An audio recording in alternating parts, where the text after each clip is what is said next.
Adam and I collected dishware. We hoarded drinking glasses, ceramic bowls, champagne flutes, and terracotta serving trays. Really anything we could get our hands on. It wasn't really hard as long as you stuck to the subtleties. Tiny things like a salt shaker, knickknacks abandoned to rot in dusty closets, or beer bottles. Well, beer bottles were just a cop-out, but they served their purpose nonetheless. I had never gotten caught, but Adam had once tried to make off with a decorative flower vase at an Oriental restaurant down on Park and Fourth. The waiter caught him, and Adam just stood there like a deer in headlights. We would often go on dates to fancy restaurants like that. Drink the water, eat the complimentary bread rolls, chew the fat. You know, the kind of stuff people do to escape the doldrums of the evening news and the slow realization and inescapable nature of growing into your own insignificance. But we didn't depend solely on restaurants.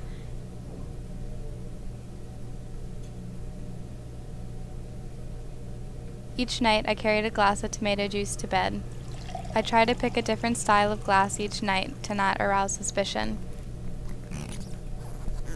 My mother was so proud that I was getting my vitamins. I hate tomato juice.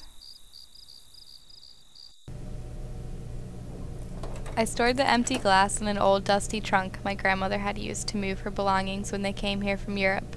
No one seemed to notice the glasses were missing.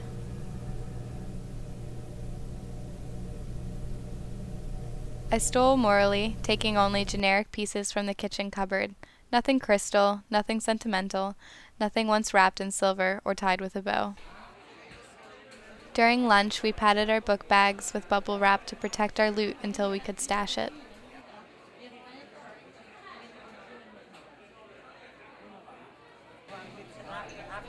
I wasn't sure of Adam's methods, but his haul was impressive.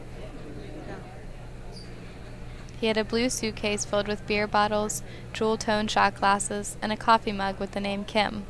A point of much curiosity because he knew no one by that name.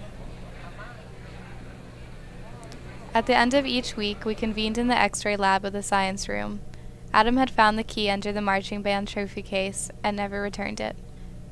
It was a risk hiding our stuff in the science room, but our last hiding spot in the closet under the north stair had been discovered by one of the janitors. We watched in horror as he dumped the equivalent of our life savings into the recycling bin out back.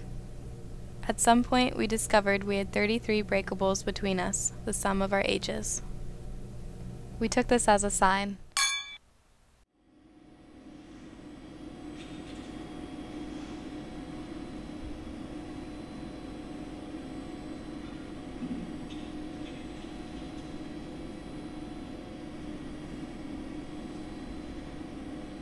We headed to the west wing of the school where they were building a new swimming pool and descended into the shallow end.